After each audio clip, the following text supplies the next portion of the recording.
For my very first video essay, I've chosen Tim Burton as my director. In this video I will discuss the protagonist as a significant style element of Tim Burton's narrative. In a lot of Burton's films, the protagonist is usually a young boy who does not fit into society for a variety of reasons. They are, for instance, too creative, or too introverted, or have a freaky appearance, or their hobbies are too weird. It's a misunderstood character whose inability or refusal to grow up puts him into a conflict with a more wise society. This misfit grows up to be weird, but talented. He has the ability to create a new world, which normal people could not possess. Moreover, their dark imagination is never accepted by the common people. This outsider character can appear in various forms: the persecuted monster, the superhero, and the mad genius. An example of the monster protagonist is Edward Scissorhands. Edward Scissorhands is a gothic-looking boy with scissors instead of hands.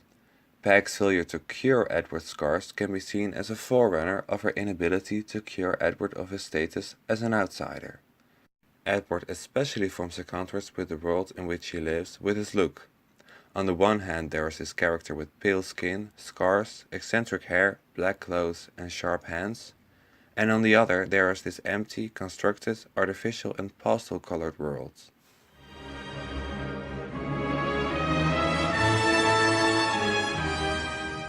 Secondly, there's the disturbed superhero, who fights his evil alter ego. Batman has a split personality, having a light and a dark side and not being able to resolve them. Batman represents an outsider in the story, just like Edward. After he witnessed his parents' murder, he separated himself from society and dedicated his life to lessen the criminality in Gotham City himself. Even in his normal guise as Bruce Wayne, he is presented as a person detached from society. My name is Willy Wonka.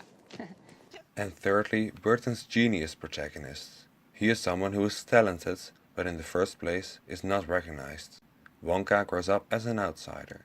He lives with his stern father, who is a dentist. Wonka looked like a monster with his huge braces and isolates himself, especially on Halloween, being the only kid who can't have candy because his father forbids him. When he grows up, Wonka discovers his ambition and talent for creating extraordinary candy, but he still remains an outsider to the rest of the world. I want him in my heart. I want him here with me. Another example of both the mad genius and the monster protagonist is Victor from Frankenweenie. When he loses his dog Sparky due to a car accident, Victor successfully brings his dog back to life with lightning.